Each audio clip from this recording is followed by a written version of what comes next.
నమస్కారం. ఒక మనిషి తన జీవితంలో సక్సెస్‌ని సాధించగలడా? మంచి పేరు ప్రఖ్యాతులు, ధనము ఇవన్నీ సాధించుకోగలడా? ఇది జాతకరీత్యా మనం పరిశీలించగలమా? అంటే ఖచ్చితంగా పరిశీలించొచ్చు. దానికి ఎన్నో రకాల కాంబినేషన్స్ చెప్పారు. దాంట్లో ఒక మంచి కాంబినేషన్ మనం ఇప్పుడు చూద్దాం.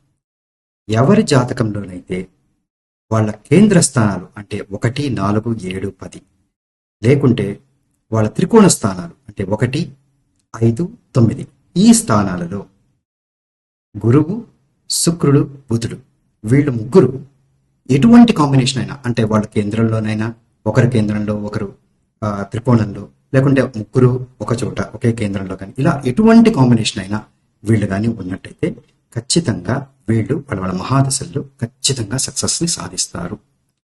కానీ వీళ్ళని వెన్నంటే ఒక అభద్రతాభావం ఖచ్చితంగా ఉంటుంది. వచ్చిన సక్సెస్ చేజారిపోతుందనో, ధనం రాకుండా పోతుందనో ఎటువంటి భయాలైనా ఒకటి ఖచ్చితంగా వాళ్ళు వెంటాడుతూనే ఉంటుంది.